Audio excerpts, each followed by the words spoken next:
Hello, boys and girls. It's good to see you again. I hope you're having another great day. And this is our second video Sunday school lesson. And as I mentioned in the last video, we are talking about prophets of God. And prophets are messengers of God.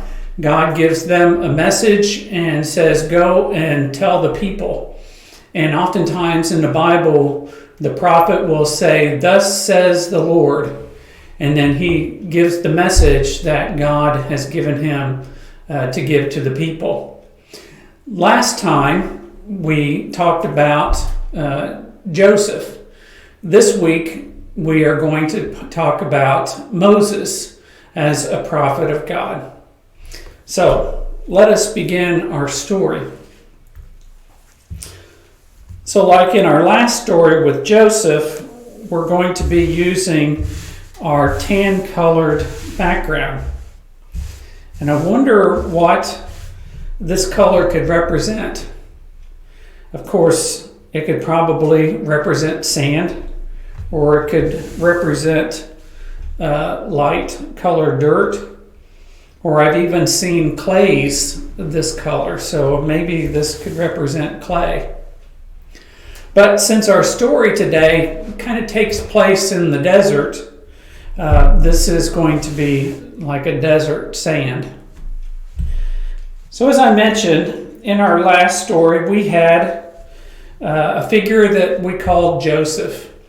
And Joseph was one of the 12 children of Jacob, who was also known as Israel. And so the 12 sons of Jacob were known as the 12 tribes of Israel. Well, also in our last story, Jacob had been sold into slavery and had been taken down to Egypt and helped to the people who were in famine. And Joseph was the second most powerful person, with the most powerful person being the Pharaoh, or the king of Egypt. Now, one thing you need to know about the city in the country of Egypt is that it has a very important river known as the Nile River. And it flows along and helps in producing crops and gives them water. So Joseph had invited his family to come and live in Egypt. Well, a Pharaoh came along who had totally forgotten about Joseph after Joseph had died. Totally forgot about the wonderful things that Joseph had done to help not only save his family, the Israelites, but also to save all the families of Egypt. So a mean Pharaoh came along, and he saw all the people of the Israelites, and they became very numerous in number. And Pharaoh had said, if they formed an army, they might be able to overwhelm and conquer us. So we need to make them slaves and make them do hard work so that they won't be able to fight against us.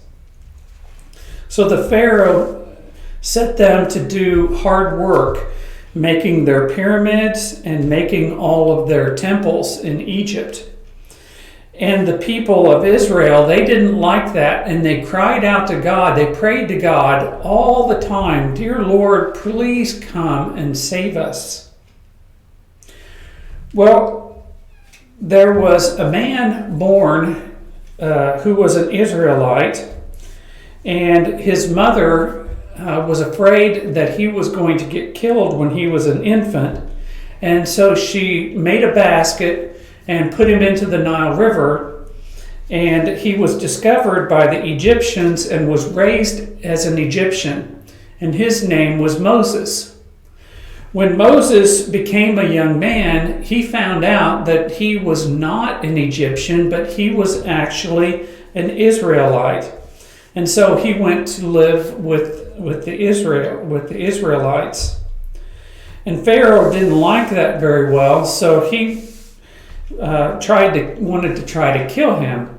So Moses fled far, far away and lived in a foreign land away from Egypt, while the rest of the Israelites were in bondage in Egypt. Well, it just so happened that Moses settled down and he had a wife and a couple children, and he became a herder of sheep. So we need to add the sheep, and a shepherd has a staff. Well, one day, Moses was out tending the flocks, the sheep, and he saw a strange sight.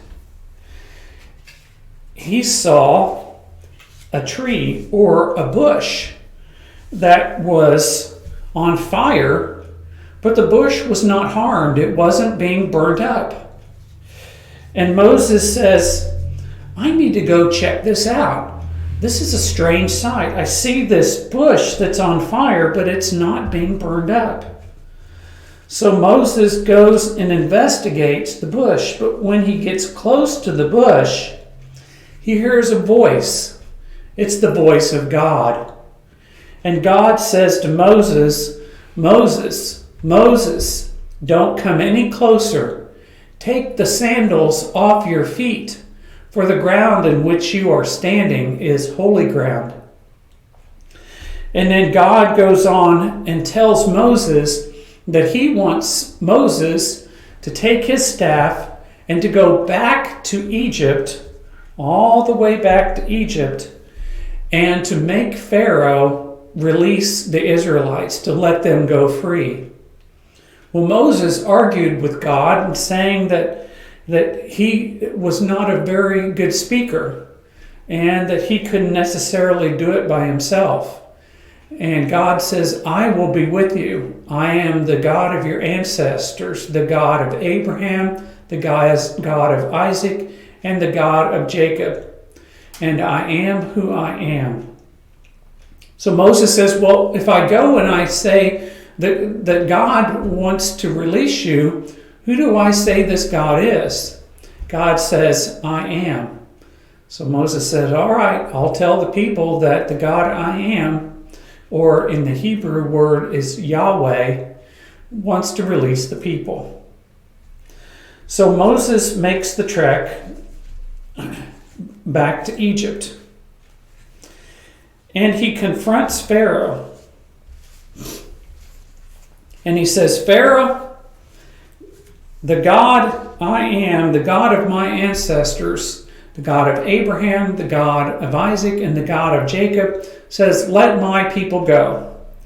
And Pharaoh just laughed at him and says, I'm not going to let your people go. They're doing great work for us, and they need to be slaves. So Moses, at God's direction, took his staff and threw it on the ground. And lo and behold, the stick, or his walking stick, his staff, changed into a snake. And Pharaoh laughed and said, well, that's just a magician's trick. Even my own priests can do that. And they threw down their staffs, and their staffs became snakes as well. But Moses' snake ate up all the snakes. And then Moses reached down to try to grab the snake, and it turned into his staff again. And so God said to Moses, I am going to bring 10 plagues upon Egypt, and with each one will get worse and worse, and Pharaoh will not let the people go. So he tells Moses to take his staff and to go down to the Nile River and touch the river with his staff. And the minute that he touches the water, it begins to change color. It changes from blue to red. It changes from water to blood. And all the water in Egypt changed to blood, so that the people were thirsty because they didn't have anything to drink. They weren't going to drink the blood. So Pharaoh calls Moses to him and says, I will let your people go if you will change the water back from blood to water. So Moses calls out to God and prays to God, and God changes the water back from blood to real water. But yet Pharaoh, his heart was not good. His heart was hardened. And he lied to Moses, and he wouldn't let the people go. So then God brought on more plagues. He brought frogs all over the land. Imagine having frogs in your breakfast cereal. Imagine having frogs hopping around in your bed. Imagine having frogs all around as you're trying to walk around.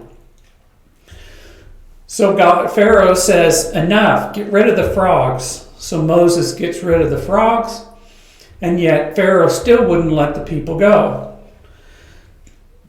So then God brings lice on the people, which are little bugs that get in your hair. I don't know if you've ever had lice before, but they're really annoying, and they can get on your skin and make you very itchy.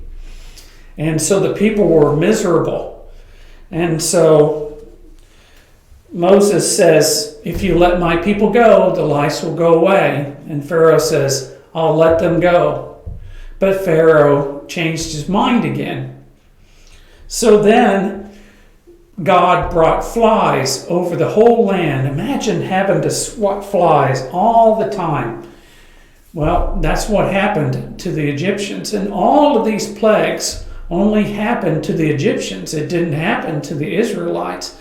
They had no harm to them come whatsoever. So then God made the animals sick, the Egyptian animals sick. And that didn't work. So then God brought itchy sores on the Israelite people, and they itched and they scratched all the time from the itchy sores. Yet Pharaoh wouldn't let the people go. Then God brought down hail, ice storm, huge ice storm with thunder and lightning and fire. And yet Pharaoh wouldn't let the people go. Then finally, he brought locusts. God brought locusts on the Egyptians, which are grasshoppers, flying grasshoppers, and they eat up all the crops. But the locusts didn't eat up the Israelites' crops. Then God brought blackness, darkness, so dark that people walked around blind. They couldn't see where they were going. It was so dark. No light at all. And the people were frightened. They didn't know where they were going. They were tripping over each other. They didn't know where they were going, and they were just blinded. So Pharaoh says, I'll let the people go if you bring the light back. And so God brought the light back. But yet Pharaoh changed his mind again. So finally Moses says, God is going to do a great and terrible thing. And after God does this, you will let the people go. So God brought a great disease on the people. He brought death upon them. And all the firstborn of Egypt were struck down and were killed, even Pharaoh's own son. And so Pharaoh, in his grief, finally had enough, and he told Moses, he says, get your people out of here. Get away from us. We can't stand it anymore. So Moses told the people that Pharaoh had finally let them go free. And so Moses leads the people out of Egypt. And God says, lead them to the mountain that I will show you, and I will give you my law, and then you will lead them back to the promised land, the land that I promised to Abraham and to Isaac and to Jacob forever. So Moses led the people to freedom. Moses was a messenger of God because God had given him the message to go to Egypt and to set the people free, because God had heard their prayer and God wanted to answer their prayer. Sometimes God uses us as messengers to help other people and to set them free from diseases and from sadness and all kinds of things that hurt people. So that is the story of Moses, and that's how he became a prophet or a messenger of God. So now let's talk about some wonder questions. I wonder if Moses was afraid when he saw the bush that was on fire. I wonder if Moses was afraid that maybe he would catch on fire if he got too close to the bush.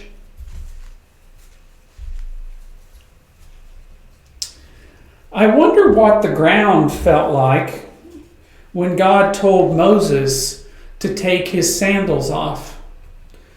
I wonder, was it sandy? Was it squishy? I wonder what the ground felt like, if it was hard. I wonder what the Israelites thought when Moses told them God was going to set them free. Do you think that people believed about this God that Moses had told them about? I wonder how the Israelites felt when the plagues came over the Egyptians and bothered and irritated the Egyptians and their livestock, but didn't hurt them.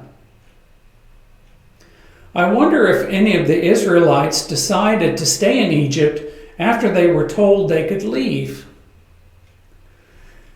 And finally, I wonder if the Egyptians were happy when the plagues ended.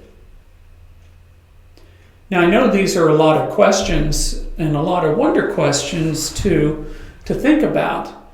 And maybe you can stop the video and go back with each question and think about them and come up with an answer. Now let us talk about some crafts that will go with this story. I have some very interesting crafts that you can try out with this story. The first craft that you could do is think about the part of the story that you thought was the most interesting.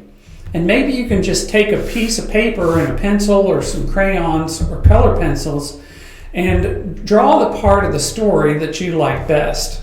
So that's one craft. Now there's another craft, or two crafts, that's going to require me to take my shoes and my socks off. And you can do this at home.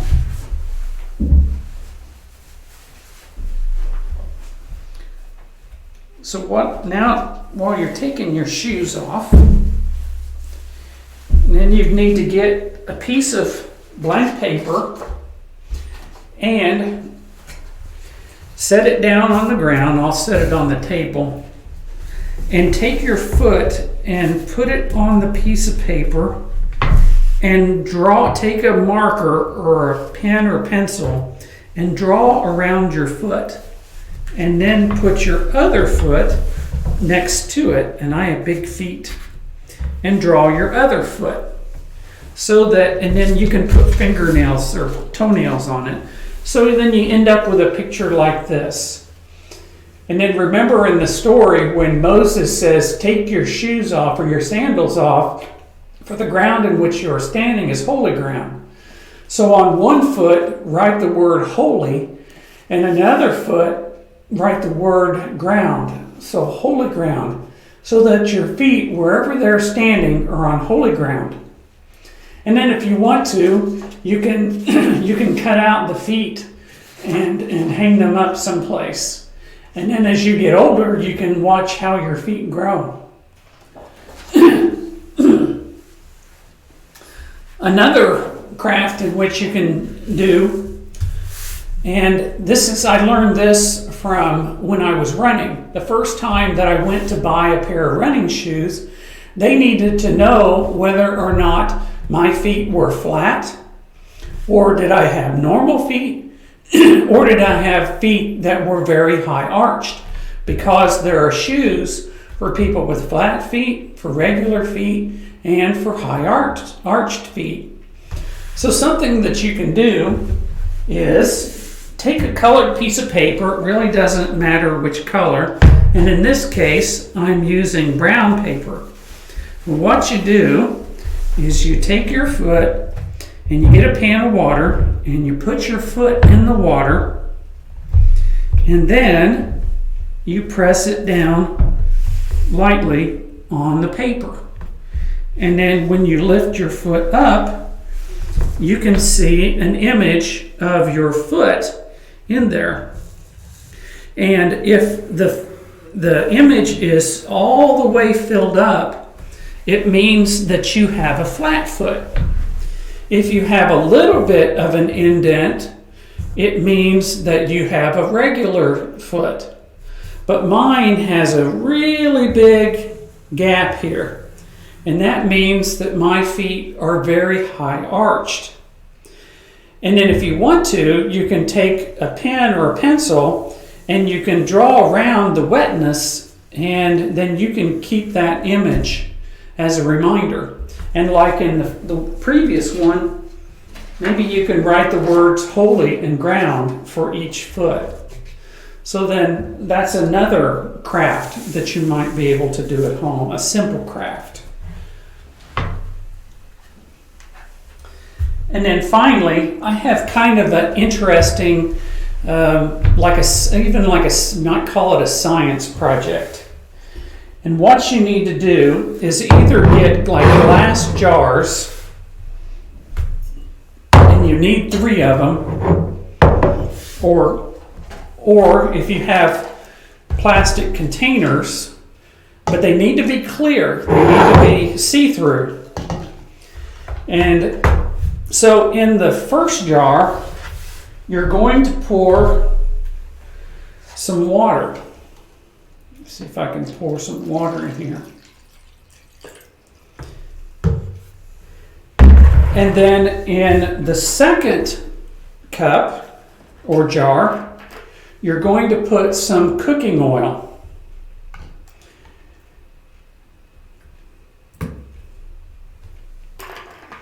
And then in the third jar, you're going to do a combination.